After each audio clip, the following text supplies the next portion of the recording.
it's hard for someone who may be new to this, but there is a gift in alienation, and that is finding our way to ourselves. And that's just, I'm only at the beginning stages of this journey, and I am so grateful.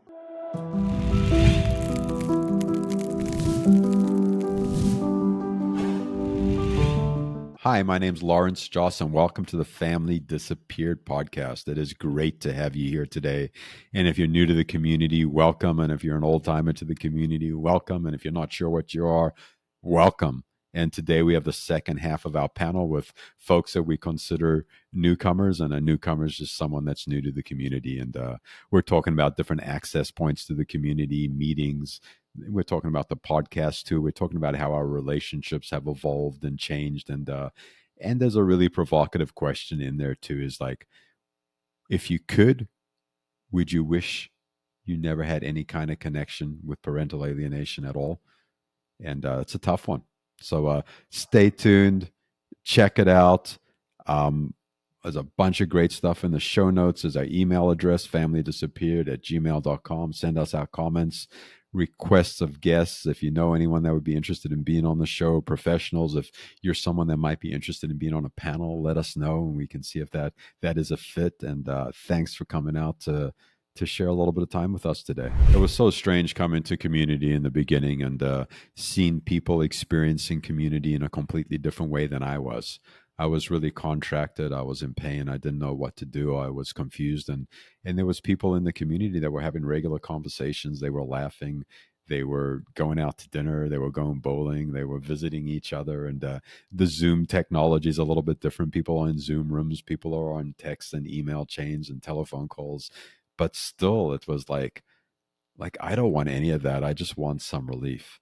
And then I started becoming part of the community, and I started laughing with people and texting people and showing up with people. And my life started to change. My hope started to change. My relationship to alienation started to change.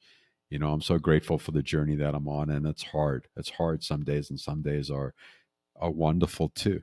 And it didn't always used to be that way. Recovery and communities giving me an opportunity to share the really good days amidst missing my kids.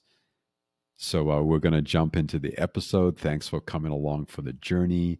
Parental Alienation Anonymous is the free 12-step community. If you're interested in that, there's a bunch of other resources in the show notes. Please like, share, and let's get going with the second part of the episode. So much of my joy was reserved for interacting with my children and playing with them and being silly and being a dad. And I also found when those relationships started to disintegrate a little bit, like it was hard to touch joy, and it felt like I needed to reserve joy for there, and I couldn't really experience joy outside of that. And my personal experience in doing my own recovery work, whether it's through PAA or any other organization, because as Seth said before, there's a bunch of phenomenal organizations offering phenomenal resources, and this is just one. This just happens to be the one we're talking about on the podcast. And find what fits for you. If you love this, awesome. If you hate it, awesome. Find something, get community, be part of something. And joy has been such a huge part of my healing. And for me, I'll just share a couple of my things. I love to dance.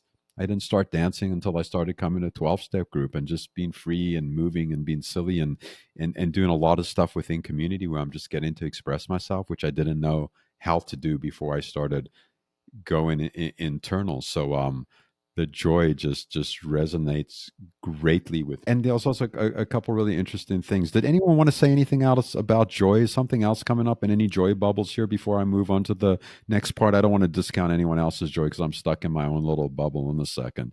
I mean, I just wanted to second what you said, Lawrence.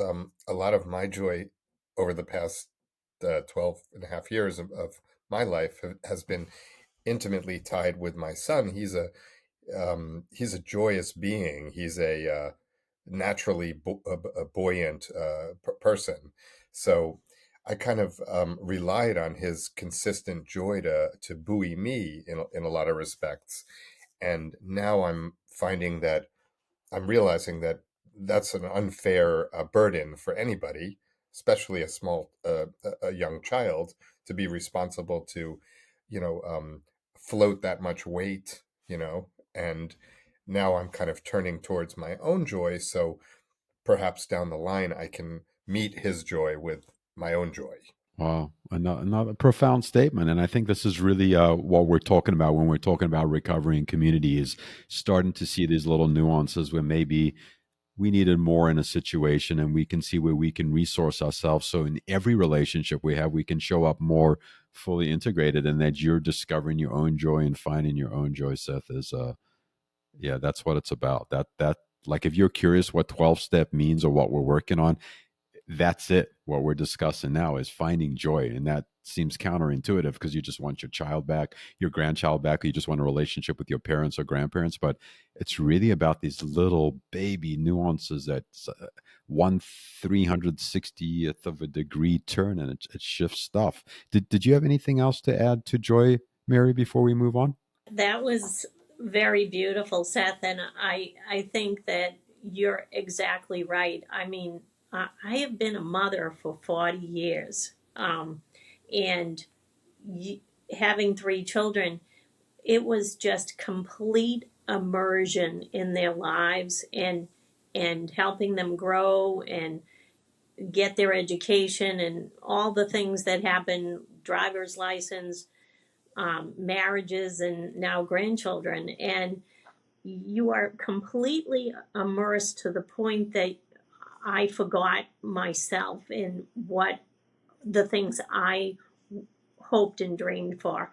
So, as horrible as the alienation is, the participating in PAA meetings and being part of this community is allowing me to grow as a person. And maybe if the alienation hadn't happened, this would not be happening with me. And I am so grateful for the changes that I'm experiencing. And it is true. We are responsible for our own joy. And I think if someday we can reconnect with our our children, and grandchildren, they're going to see someone very different, than who they knew, prior to the alienation. Thank you for that, Mary. And you said something on there that's is interesting. This whole idea is about alienation. Like, has it been good for me? Is it the worst possible thing? Would I change anything? And it's such a complex thing. And for anyone that's struggling, they're like, yeah, I'm not going to ever wanted to go through this. There's no way this is the worst thing in the world. And I'm curious, as you're both on the beginning parts of your journey, like, is this the worst thing? Would you want it to be completely different? What opportunities is it providing? Because it's strange. It's strange what medicine and gifts come along with such an intense struggle. So, Seth, what do you think about that? Well, at the risk of maybe going into the more personal zone, what I can say is the way I've looked at it is in my life, in my experience with my son and my family, is this is my son has a rare disease, and it was diagnosed when he was 3, and um, it involved incredible amount of suffering, an incredible amount of hospitalizations. In fact, about 120 days in 3 different hospitals. I was sleeping in the car for many of those days in a parking garage.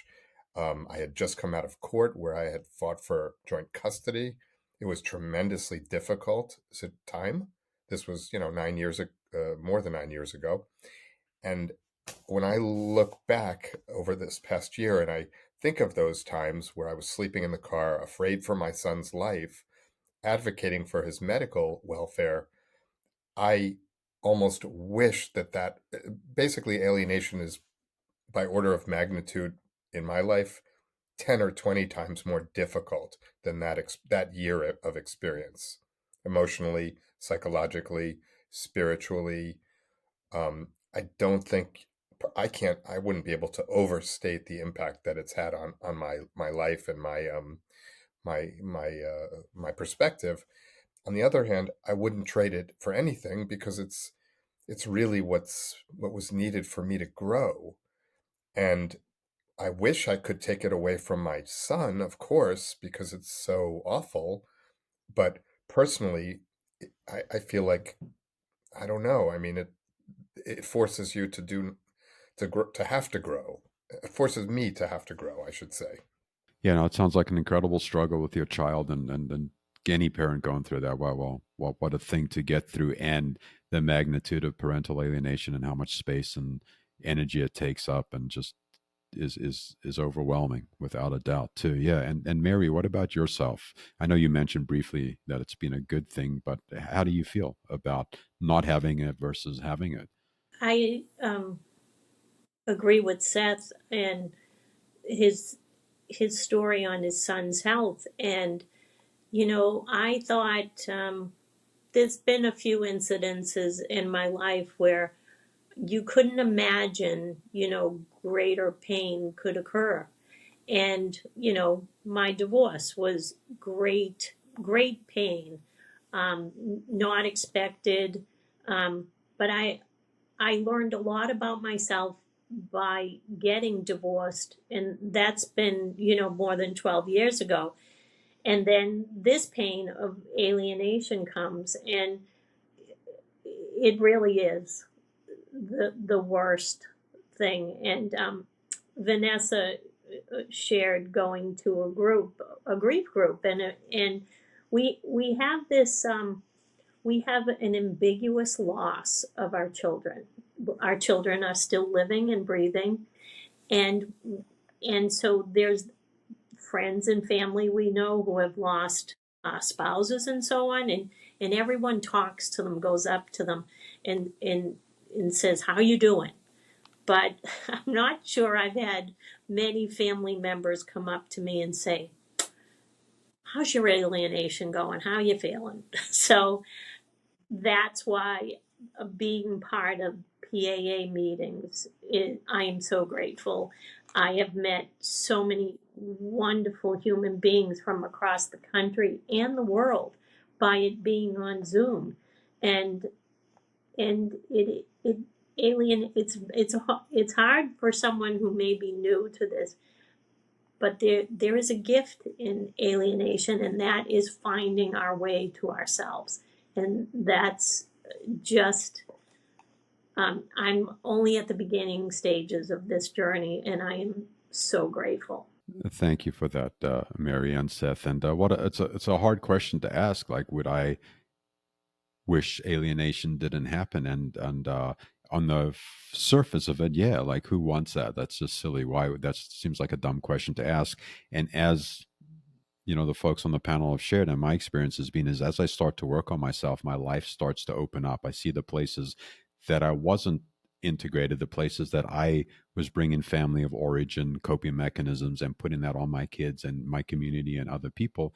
And my growth personally has been astounding. And the people, like the folks on this panel and other people in my life that I've gotten to meet and walk this journey with, and the things that I've learned, I never would have been exposed to those things. And I wouldn't be the person that I am today.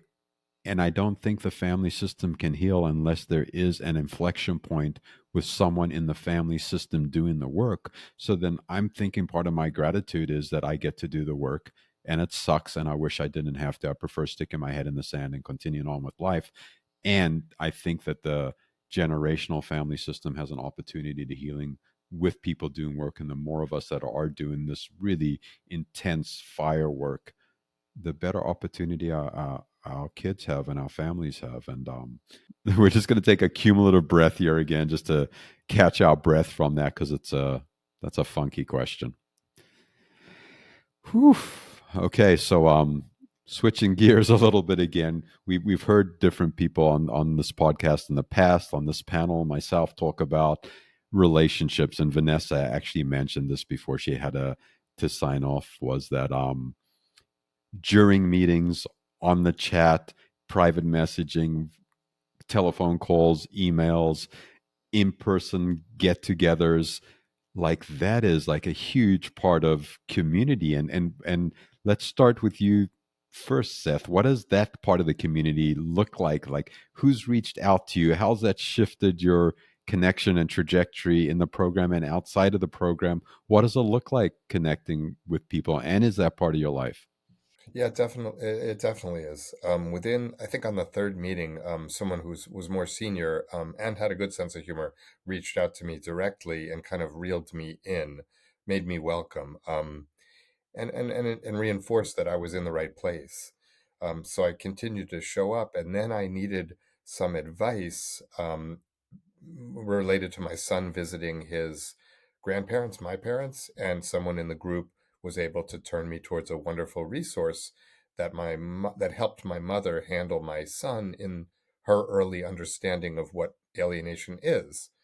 And then beyond that, I actually met this person. He came and visited me. And then someone else from the group also came and visited, and we walked around, and we had dinner, and it was really nice. And then, of course, fellowship after the group, often, involves some laughs and some, checking in with each other. And I definitely, connect with a few people who I like to talk to and who like to talk to me. And um, it's a great change from the isolation that I experienced, 4 months ago, 8 months ago, 10 months ago, a year ago. Um, so in that way, PAA has been really wonderful. Thank you for that, Seth. And what about you, Mary? What does that community life look like for you?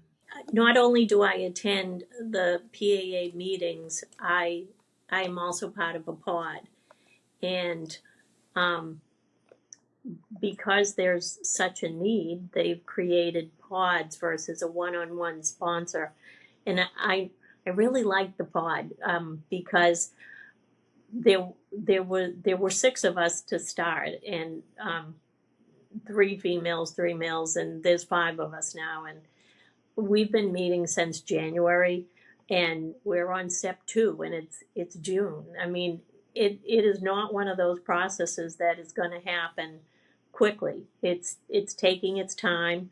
We've had a few glitches of technology and missed meetings and so on, but um, I was really nervous to begin the pod with. I had been sticking with the women's meeting, and I was like, oh, how am I going to deal with this in the comments and so on? I'm telling you, I I love my pod people, and they have shared so much wisdom and knowledge about recovery, and I am just so grateful because we're all from across the country, and this just wouldn't happen if we were only doing in-person meetings. We wouldn't be having this podcast if it was just in person for all of us. And so I get chat messages during the meetings. We're texting, some of the people and I, and then just this past Father's Day, um, there were a couple of people coming to Boston, so we arranged to meet and took a walk together and met in person for the first time, and it was just wonderful. We were walking in nature and just sharing, and it was very therapeutic, I think, for all of us. So it's been opening my world, to so many people I never would have had the opportunity to meet and greet.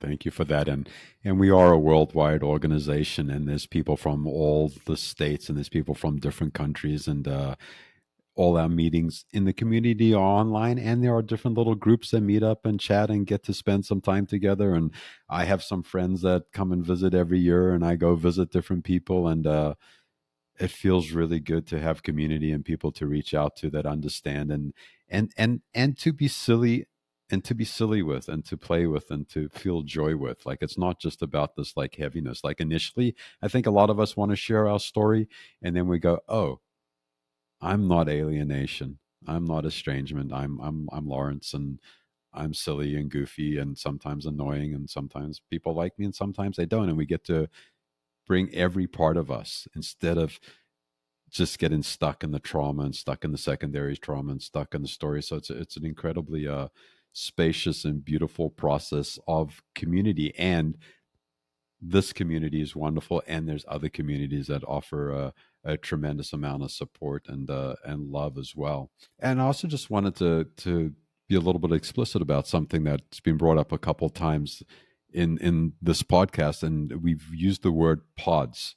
So traditionally, in a 12-step program, you go to a program and you get something called a sponsor, and a sponsor is just a guide that helps take you through the steps, someone you get to talk to, share your story with, someplace to have a really cool, honest relationship, and it's held lightly. Sometimes it lasts a long time, sometimes it doesn't. And as part of our community, we have something called pods, and a pod has one sponsor in it, and then 5 or 6 other community members. And people go on a waiting list to get into a pod, and then you're just put together with some random people that want to do work, and you have this like a little micro community that you get to be part of, and you get to be a little bit more intimate with. And like Mary was sharing, it is just life changing, life affirming, and really pleasurable to have that consistency and have people show up and get to know people that you would never ever talk to. It's kind of like going to Cheers and seeing all the different characters. Like, we're no different. We're just a bunch of different folks trying to get from point A to point B, and sometimes we land up in point D, you know. So I appreciate you mentioning the pods, because that's really an important part. So we've mentioned this a couple times, and this is going to be one of the last questions.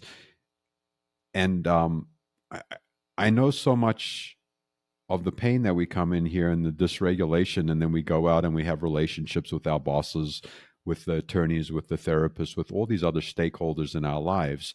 And I'm curious, as you're working on yourself and you're in this part of recovery, do you see all those conversations starting to shift? I know we're ultra focused on our children, grandchildren, parents when we get here, and it's about every relationship, in my opinion. And do you see that starting to happen everywhere?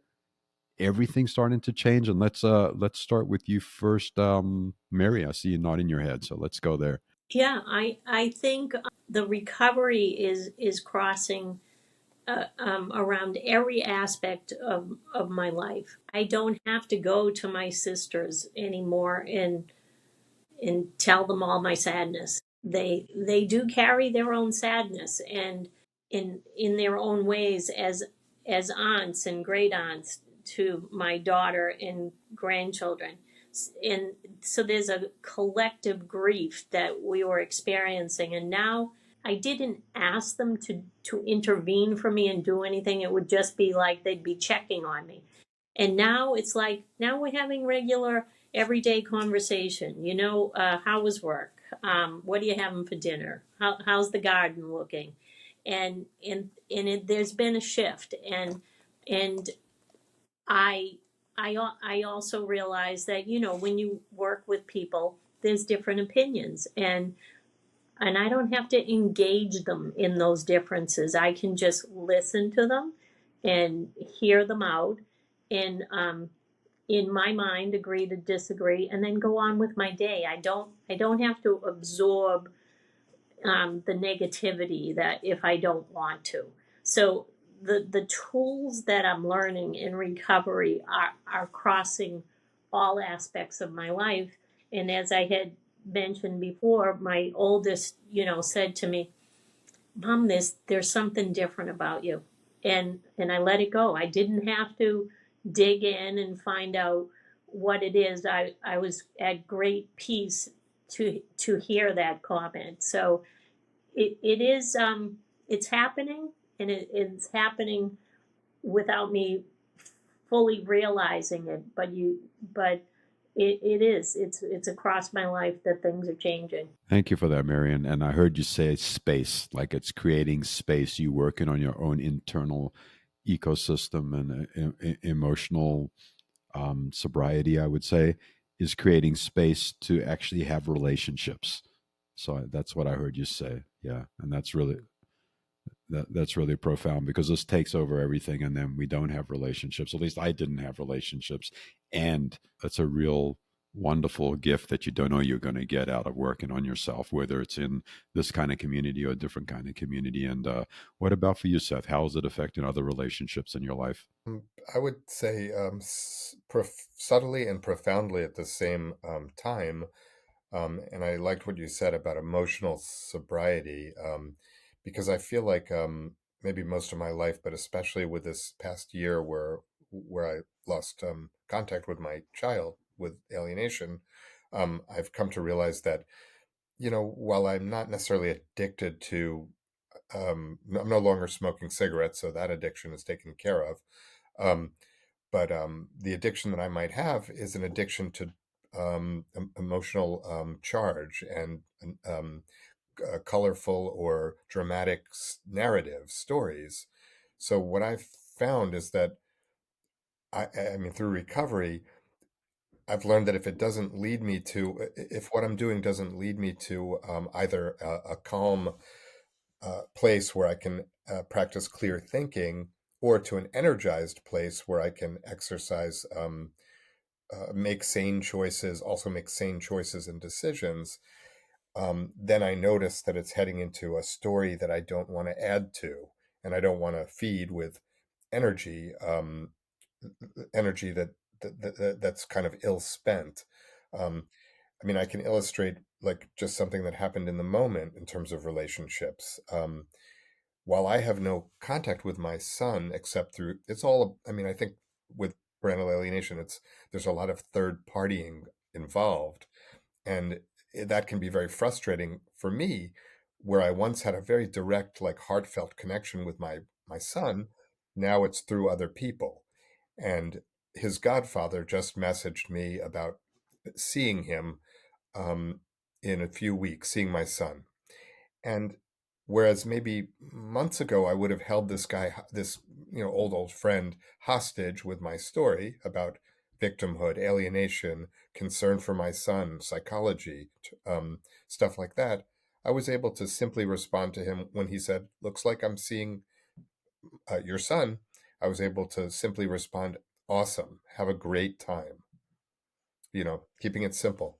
Wow, that is actually incredibly profound, Seth. Just the ability to detach and love that your friend's going to have the opportunity, love that moment for your son, and send him off with something really positive instead of dragging him through the mud with you is I think is really indicative of a lot of our experiences in the beginning, that dragging people through the mud and then letting go and letting him have that experience, and it creates more space in everyone's life, like Mary had brought into the conversation. So that's a wonderful example. And yeah, and for me personally, every relationship's changed in my life, and there's so much more space to be in relationship, and there's so much more understanding of what's happening within those relationships, and like Mary said, what stuff to pick up, what not stuff to pick up, and really just to stay in my own lane.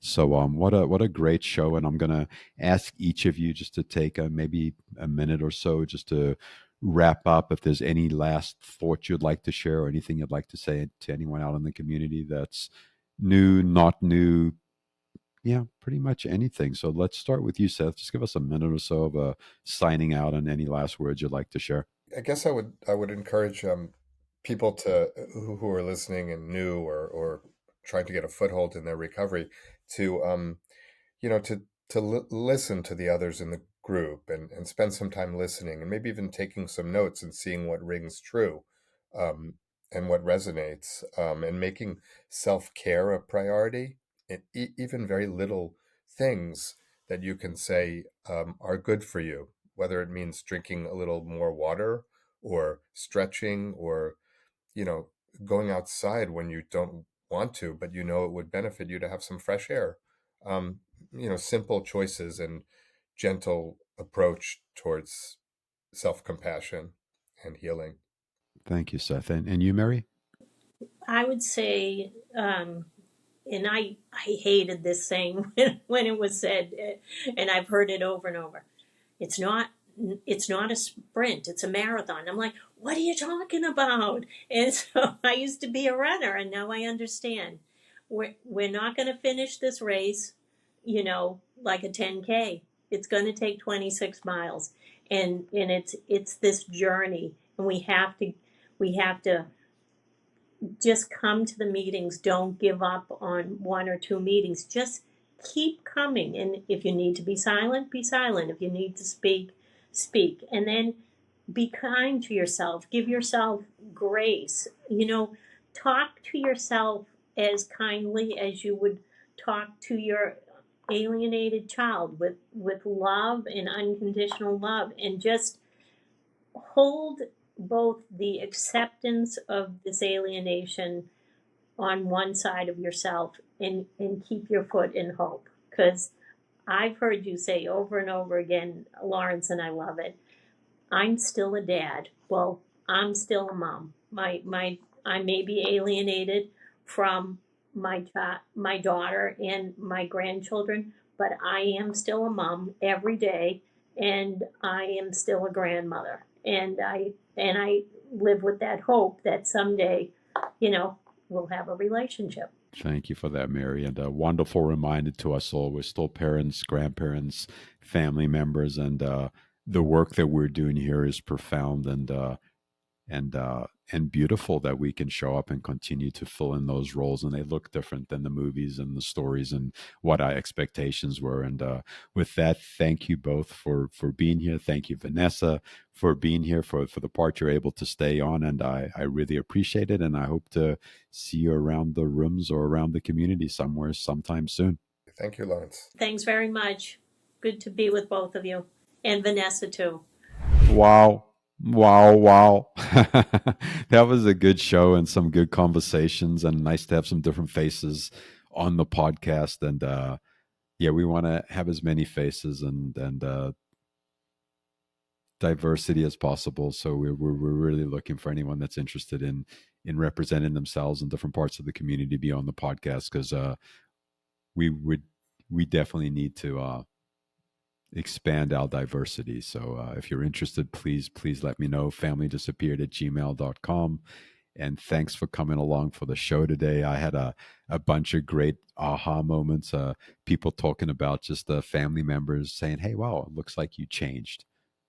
Like that's miraculous. And Seth saying that God, I hope you have a good time seeing my child today, and not having to get further into the conversations. And we heard people saying, like, I don't need to engage in stuff I don't want to.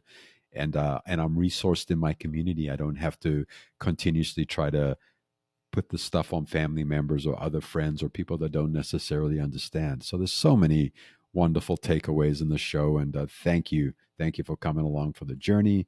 In case no one's told you yet today, I love you, and I hope to see you around the neighborhood somewhere. Take care.